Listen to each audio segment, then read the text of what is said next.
Hello friends, मैं गौरव आप सभी का फिर एक बार स्वागत करता हूं हमारे प्यारे यूट्यूब चैनल ट्रू गार्डनिंग में। आज की जो हमारी वीडियो बहुत ही ज्यादा इंटरेस्टिंग प्लस इंफॉर्मेटिव होने वाली है, क्योंकि आज की इस वीडियो में मैं आप सभी को बताने वाला हूं कैसे आप घर पर बेलीज डेजीज प्लांट्स, जिसको हम कॉमन डेजी के नाम से भी जानते हैं, इस प्लांट को आप कैसे घर पर ग्रो कर सकते हैं, वो भी इसके सीड से। और आज की इस वीडियो में हम सीडलिंग से लेके पूरा फ्लावरिंग तक का प्रोसेस देखेंगे विद कंप्लीट केयर टिप्स के साथ। और साथ ही साथ आज की इस वीडियो में मैं आप सभी को ये भी बताऊंगा कौन से मंथ में आपको इसकी सीडलिंग कर लेना चाहिए, जिससे आप सभी को भी इसके सर्दियों के मौसम में यानी कि विंटर सीजन में one of the best result देखने को मिले, क्योंकि जो हमारे बेलीज प्लांट्स होते हैं ये विंटर सीजन का ही प्लांट होता है। और आज की इस वीडियो में कंप्लीट केयर टिप्स भी मैं आप सभी के साथ शेयर करूंगा, जिससे आप सभी को भी इसके बेस्ट रिजल्ट देखने को मिले। बाकी अगर आखिरी तक ये वीडियो आप सभी को इन्फॉर्मेटिव लगे तो इस वीडियो को लाइक, कमेंट, शेयर और हमारे चैनल को सब्सक्राइब करना ना भूलें, क्योंकि हमारे चैनल पर कुछ ऐसी अमेजिंग और इन्फॉर्मेटिव वीडियोस आती रहती हैं। तो चलिए हम आज का वीडियो स्टार्ट करते हैं।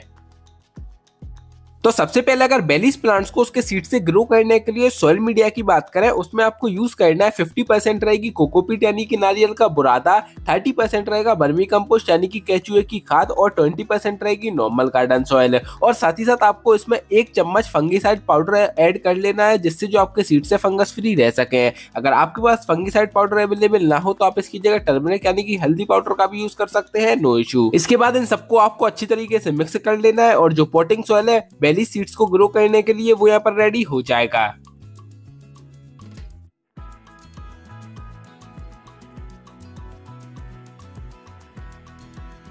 तो यहाँ पर जो पॉटिंग सॉइल थी बेली सीड्स को ग्रो करने के लिए वो हमने यहाँ पर रेडी कर ली है। अब अगर सीड्स को ग्रो करने के लिए पॉट सिलेक्शन की बात करें तो नॉर्मली आप किसी भी टाइप के पॉट का यूज कर सकते हैं। मैं यहाँ पर प्लास्टिक पॉट का यूज कर रहा हूँ, जिसके बॉटम में मैंने एक ड्रेनेज सिस्टम के लिए होल कर लिया, क्योंकि बॉटम में ड्रेनेज सिस्टम के लिए होल होना कंपलसरी है, जिससे एक्स्ट्रा वाटर निकल सके। इसके बाद जो हमने पॉटिंग सॉइल रेडी करा था उससे हमने हमारे इस पॉट को फिल भी कर लिया है। और हाँ, पॉट को ऊपर से आपको खाली भी रखना है, क्योंकि सीड्स को हमें कवर करना भी पड़ेगा। तो सीड्स को सॉइल सरफेस पर प्लेस करने से पहले सबसे पहले हम हमारी सॉइल को कर लेते हैं मॉइस्ट नॉर्मल वाटर से।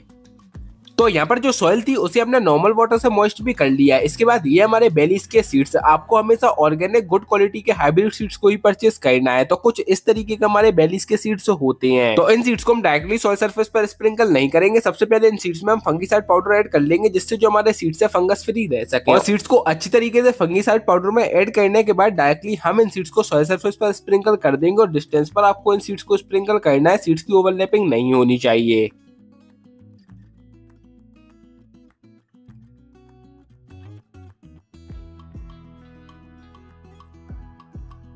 तो यहाँ पर जो हमारे बेलीज के सीड्स थे उन्हें हमने सॉइल सरफेस पर भी स्प्रिंकल कर दिया है। ऊपर से सेम पॉटिंग सॉइल की आधा से 1 इंच तक की लेयर कर देंगे। सीड्स को अच्छी तरीके से सेम पॉटिंग सॉइल से कर देना है कवर।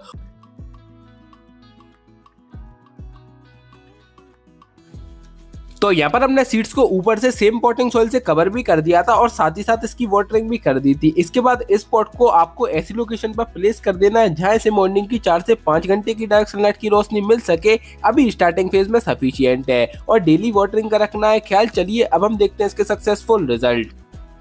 ये हमारे 12 दिन बाद के रिजल्ट और फाइनली जो सीड्स है वो यहाँ पर सक्सेसफुल जर्मिनेट हो चुकी हैं और अभी भी इनके जो और सीड्स है वो भी जर्मिनेट हो रहे हैं। तो बेसिकली इस स्टेज पर हमें कुछ नहीं करना है, सिर्फ इन बेबी प्लांट्स की वाटरिंग का रखना है ख्याल। तो चलिए अब हम कुछ दिन का वेट और करते हैं, जब तक ये जो प्लांट्स है थोड़े साइज में बिग होते हैं और इनके जो और सीड्स है वो जर्मिनेट होती है। फिर मैं आप सभी के साथ शेयर करता हूँ इनके आगे के रिजल्ट।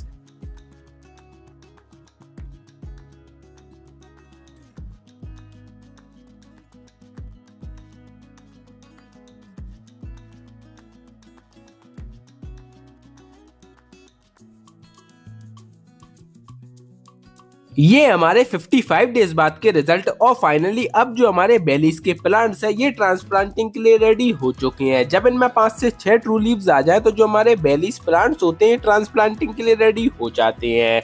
तो चलिए अब इन प्लांट्स को हम बिग पॉट में करते हैं ट्रांसप्लांट और सबसे पहले देखते हैं ट्रांसप्लांटिंग के लिए इसका सॉइल मीडिया क्या रहेगा। और जैसा कि आप सभी देख सकते हैं हमें इनकी सीडलिंग के कितने ही सक्सेसफुल रिजल्ट मिले हुए हैं। तो अगर आप भी मेरे बताए हुए मेथड को फॉलो कर इनके सीड्स को ग्रो करेंगे तो आप सभी को भी कुछ ऐसे इनके सक्सेसफुल रिजल्ट देखने को मिलेंगे। तो यहाँ पर अगर हम बेरीज प्लांट्स को ग्रो करने के लिए सोयल मीडिया की बात करें, उसमें आपको यूज करना है 50% रहेगी नॉर्मल गार्डन सॉइल, 30% रहेगा 1 ईयर ओल्ड कंपोस्ट यानी कि गोबर की खाद, 20% रहेगी इसमें कोकोपीट यानी कि नारियल का बुरादा। इन तीनों को आपको अच्छी तरीके से मिक्स कर लेना है और जो पोटिंग सॉइल है, one of the best potting soil बेलीज प्लांट्स को ग्रो करने के लिए, वो यहाँ पर रेडी हो जाएगा।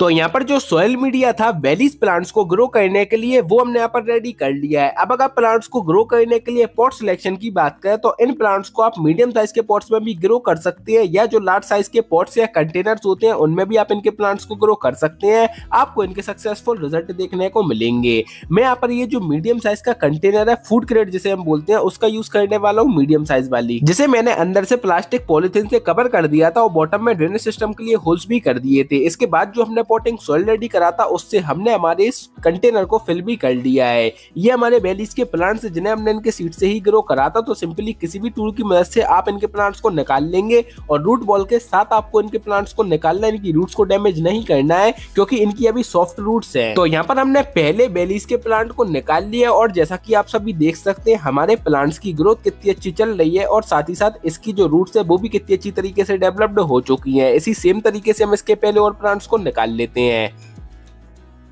तो जिस तरीके से मैंने पहले बेलीज के प्लांट को निकाला था, इसी सेम तरीके से मैंने इसके कुछ और प्लांट्स को निकाल लिया है। अब यहाँ पर जो हमारा कंटेनर है, इसका साइज अच्छा खासा है, तो इसमें मैं आराम से इसके 6 प्लांट्स को लगा सकता हूँ, 5 से 6 प्लांट्स को।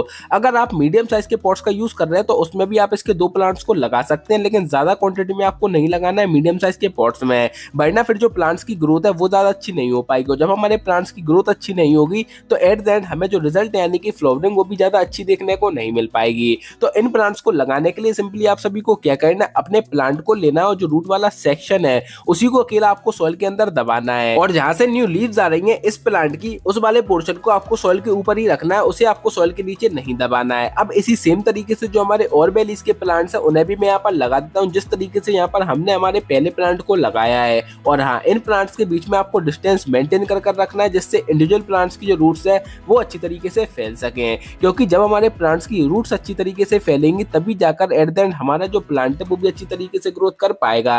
और जब हमारे इनके प्लांट्स अच्छी तरीके से ग्रोथ करेंगे तभी जाकर एट द एंड हमें इसकी जो फ्लावरिंग है वो भी अच्छी और हैवी क्वांटिटी में देखने को मिलेगी।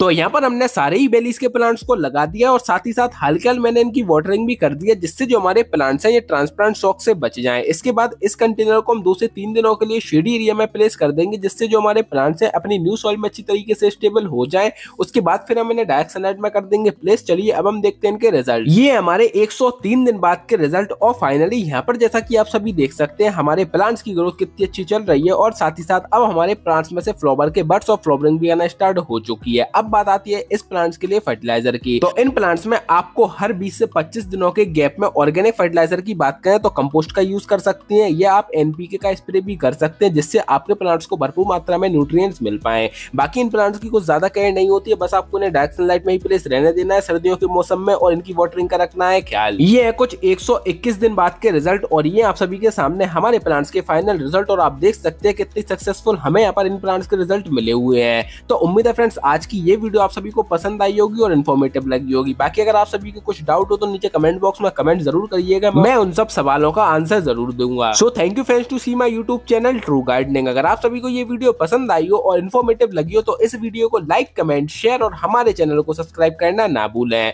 फिर मिलेंगे हम एक न्यू वीडियो के साथ। सो थैंक यू फ्रेंड्स।